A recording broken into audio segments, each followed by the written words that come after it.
Kakalosh Boker Tov, we're going to continue with Daf Kuf Mem Gimel Amubet 143. This is talking about 143b, the Mishnah Chavit. This is a new chapter, chapter 22. Chavit Shenishbera. We're talking about a barrel of wine that broke. Matzilin emena, so you're allowed to save from it, mazon shlosh seudot, the food of 3 seudot. Ve'omer la'acherim, and you could tell other people, bova tzilu lachem, come and save for yourselves as well, as long as you're not going to soak it up. Okay? You're not going to squeeze the fruits to take out mashkin, to take out liquids. And if they did come out from themselves, asurin, it's going to be asur. Rabbi Yehuda says, im lo chalin, if it's going to be for food, whatever comes out of the liquid is going to be permitted, because you're taking from the solid and you're going into a food. Right? However, though, if you're doing it for a liquid and you squeeze a fruit for a liquid, it's going to be asur. Chalot dvash sheliskan. Right? So when you have chalot dvash, which is basically different types of where they used to have the honeycombs, sheliskan erev Shabbat, you took out the honey on erev Shabbat, yatzu me'atzman, and it came out on its own.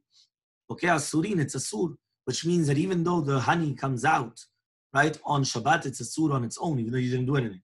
Rabbi Lazar says you're going to be permitted. So let's see what the Gemara says. Tana, we learned to the Braita. Lo yispoch b'yayin. You're not allowed to soak up wine which spilled on the floor.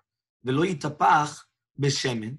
You're not allowed to take with your hands oil, right, in order to put it back into a utensil that came out. Shlo yasek l'shul sabechol. That you're not allowed to do uvdin dechol, that which you usually do during the weekday. Okay? So Tana Rabbanan, we learned to the Braita. What happens if you have a whole bunch of fruits that got dispersed in the chatzer? So you're allowed to take it little by little and eat it. So you're allowed to take one by one and eat. You're not allowed to pick them up and put them in a basket or inside of a barrel or a box. Because if not, you're doing like uvdin dechol. Okay? Next. Right? You're not allowed to squeeze the fruits. Amar Rabbi Yehuda says Rabbi Shemuel, Modeh Rabbi Yehuda lechachamim. Rabbi Yehuda used to be modeh to the chachamim, used to admit to the chachamim by zeitim v'anavim, by grapes and olives, that you're not allowed to, because anything that comes out of them is going to be asur. My tama, what's the reasoning? But since grapes and olives are usually squeezed, which means you come and you squeeze grapes and olives, yahiv dateh, so it's like you had kavanah already that it should be squeezed on Shabbat, and therefore you're not allowed to benefit from that which was, even if it came out on his own. Ru'ula amar Rav, Ru'ula says in the name of Rav, okay? Chaluk ya Rabbi Yehuda pezitim anavim, that Rabbi Yehuda used to argue, even on zitim anavim, and he used to permit it. Rabbi Yochanan amar, now third shita, he was Rabbi Yochanan, halacha is like Rabbi Yehuda b'shar perot, halacha is like Rabbi Yehuda and other fruits other than grapes and olives, right? Ve'en halacha, but it's not halacha like Rabbi Yehuda bezitim anavim. By grapes and olives. Okay? A fourth shita. Amar Rabba Amar Rabbi Yehuda Meshmuel. It says Rabba named Rabbi Yehuda Meshmuel. Odeya Rabbi Yehuda lechachamim bezitim anavim. Right? Rabbi Yehuda used to agree to the chachamim by zitim anavim. Modin chachamim Rabbi Yehuda b'shar perot. And Rabbi Yehuda, the chachamim used to agree to Rabbi Yehuda and other perot. So it comes out like this. If we're just going to do a very quick summary, right? Let's just go backwards because it's more fresh. The last shita was Rabbi Yehuda, the name of Shmuel says, is that there's no machloket. Rabbi Yehuda agrees to chachamim that zeitim anavim, grapes and olives as asur, because it's usually used for squeezing. And the chachamim agreed to Rabbi Yehuda by other fruits, that you're allowed to benefit from that which came out on itself. Rabbi Yochanan comes and he says, they don't agree, but just, is halacha like Rabbi Yehuda or not? The halacha is like Rabbi Yehuda in other fruits, that you're allowed to benefit. The halacha is like the chachamim in the zeitim anavim, in grapes and olives. Ula said in the name of Rav that there was a machloka between Chachamim and Rabbi Yehuda, even in zeitim anavim, and Rav Yehuda and Rav Yehuda says in the name of Shmuel. The other one was Rabba Amar Rav Yehuda Shmuel. This is Rav Yehuda Shmuel says that no, that Rabbi Yehuda used to agree with to the Chachamim, so there was also no machloka. Okay, so those are 4 different opinions on how to learn up this machloka between the Rabbi Yehuda and the Tanakama and Chachamim. So now the Gemara is going to ask against the last explanation, where he says there's no machloket. So Amalei Rabbi Yirmiyah Rabbi Abba says Rabbi Yirmiyah to Rabbi Abba, Ela b'may plige. According to you, what's the machloket then?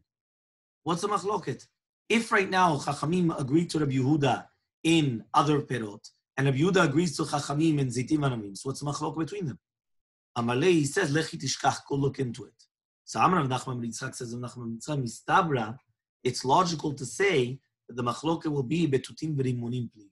By tutim v'rimunim, by strawberries and pomegranates. He says, why? Because basically what happens is that some people do designate them for squeezing. And therefore, even if you designated them for eating, the fact that some people do designate them for squeezing, do we make a decree or not? Okay?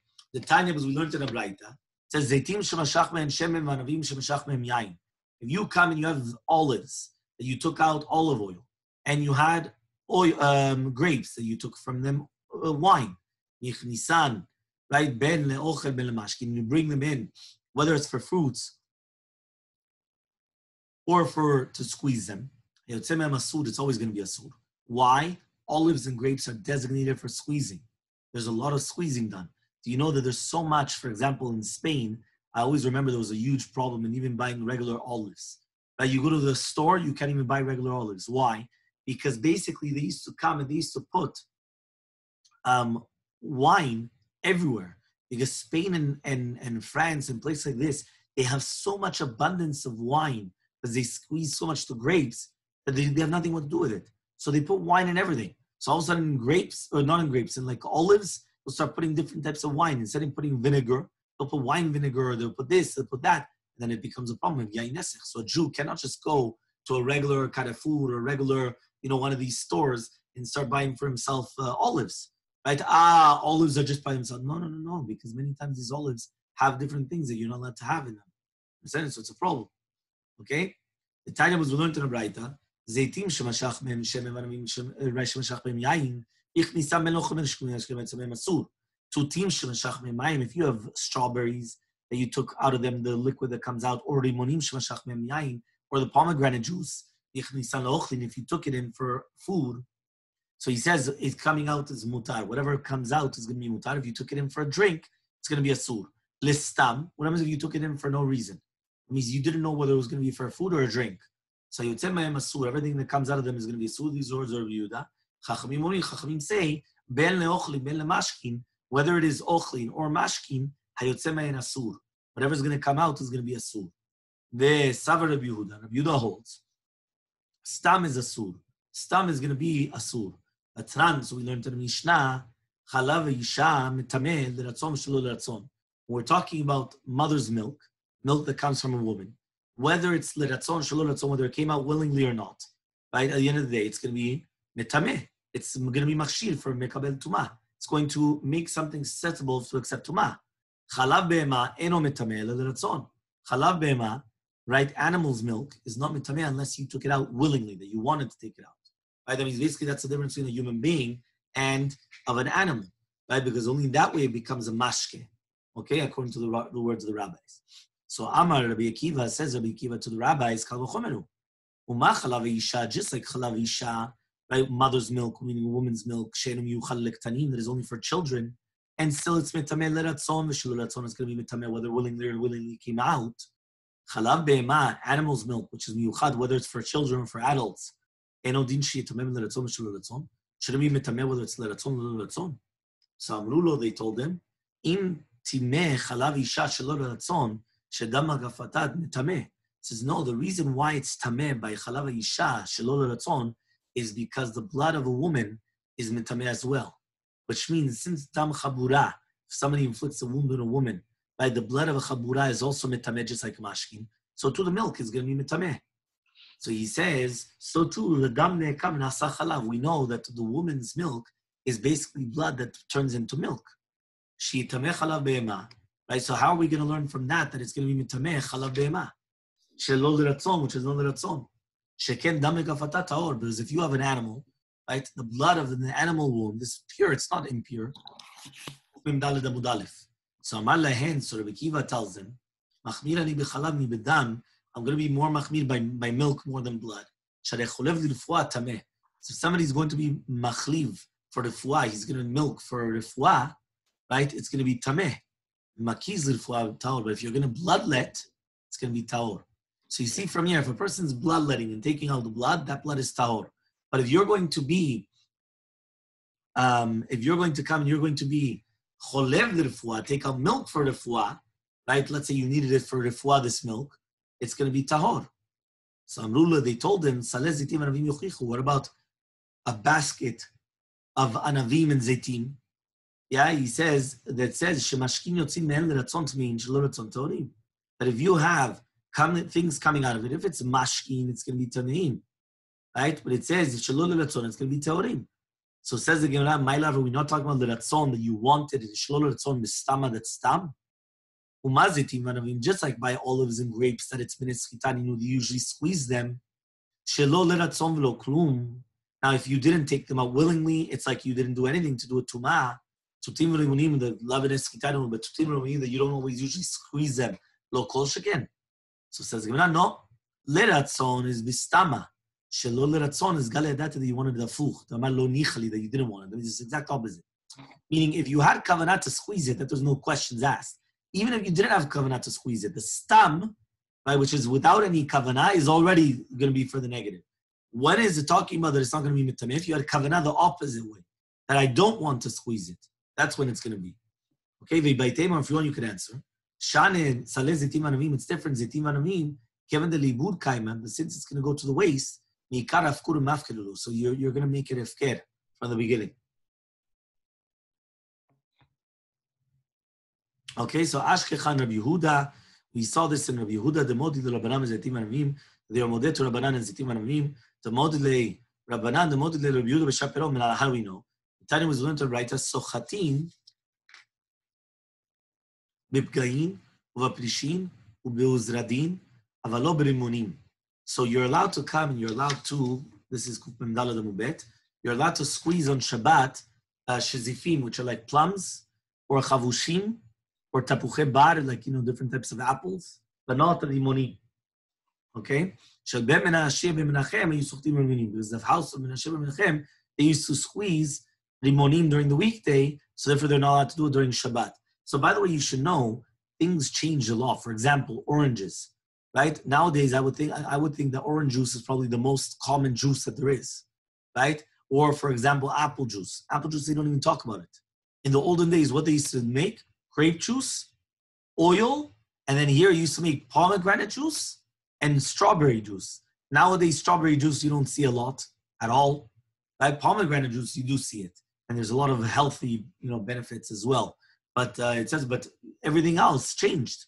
They said nowadays you have carrot juice, you have pomegranates, you have apple, you have orange, you have berries, fruit punch, lemon, everything. Like it's much, you understand?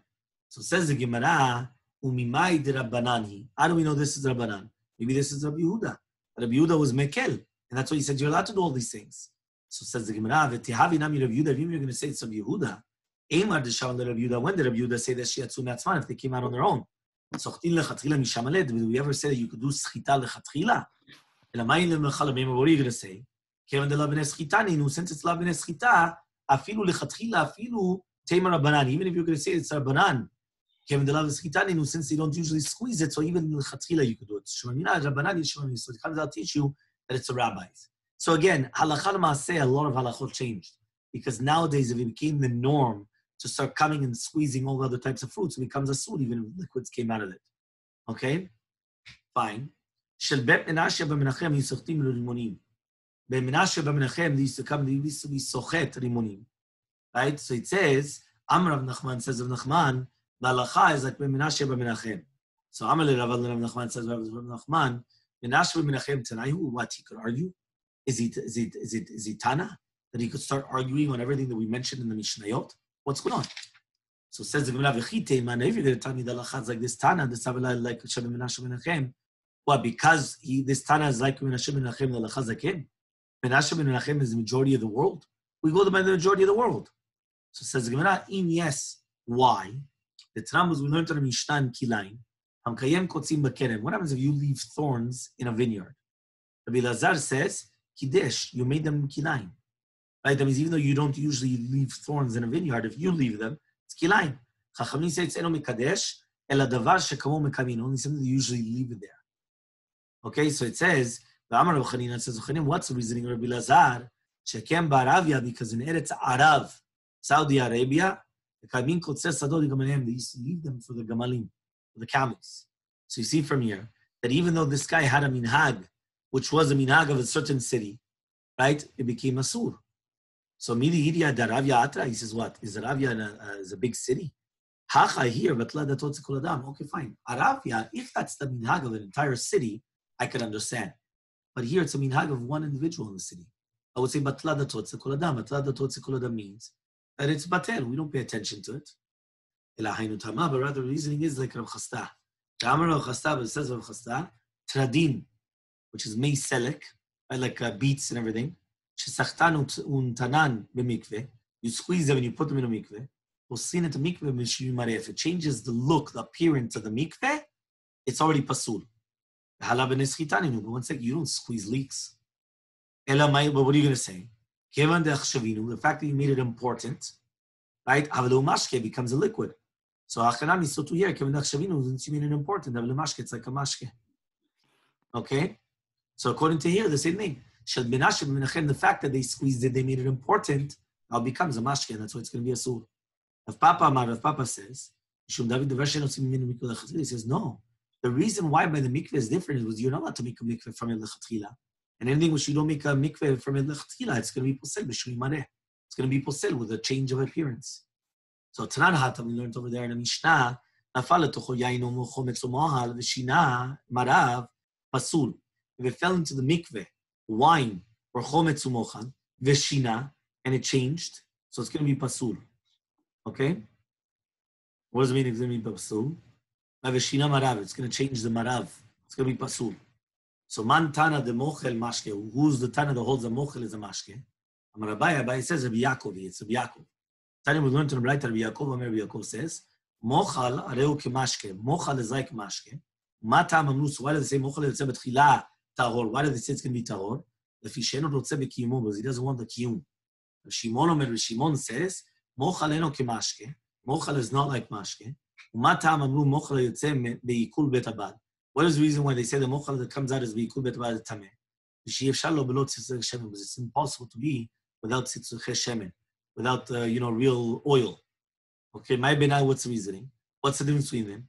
Benayu te'ati batare tzista, because it came after already the nitzotzot, which means after they already pressed the olives and they started becoming hot, so the mochal that comes out, it does not have oil anymore. Right? So therefore, basically, that's why it's always olive, it's called for the olive press, the first press.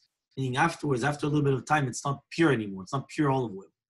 Rava says, you can't make a mikveh, and it's poseret to mikveh, so Amar of Yudah Shmuel, you're allowed to take grapes, and you're allowed to squeeze them inside of a food, but not inside of a kiara, but not inside of an empty place. Why? Says the Gemara, we learn, you're allowed to squeeze milk into a kedira, but not into a kiara. So you see from here, if you have a liquid which is coming into a solid, it's considered a solid. So if you took this grapes or a lemon, and you squeeze lemon into a food, it's a food. It's becoming a food. Because it's liquid coming into a food, it's considered a food. It's not a liquid. Okay? So Mati, Rabbi Bar Chama asks, Zav shecholev et ha'ez. When you have a zav that he squeezes an ez, hachalav tameh, the chalav is going to be tameh. Via Marta, now if you're going to tell me mashke haba le'ochlin ochelu, that liquid, right, that liquid that comes into food is considered food, the mait kasha, how does it become kosher? So it says, Gemara, Rabbi Yochanan, the tipa meluchlechet al pi hadad. We're talking about the tipa which is on top of the dad at the beginning, which means the first tipa, the first drop that comes out, right, from the nipple area, that in itself, which is making it moist, that's where it's going to make it susceptible for tumah. Okay? Hachanami, so too here, the tipa meluchlechet al pi hadad. So Mati, Ravina is going to come and ask, tamemet, shesachad, is it right? Somebody that's tamemet, that he squeezes it, imanavim. Right, Kuf Mem Hamud Aleph. Kebeitza mechuvenet, just like an exact amount as a beitza. Hayoter mikabetza, but if it's going to be more than a kabetza, it's going to be tameh. Now, via Marta Baleochel, if you're going to tell me that coming into food is considered food, b'mayit kashat, how did it become susceptible for tumah? So says the Gemara, Hu motiv la, hu mefarek la, he asked it and he answered it. And what did he ask and answer? Besochel letocha kiara. He squeezed it inside of the kiara. He squeezed it inside of the food. Okay? So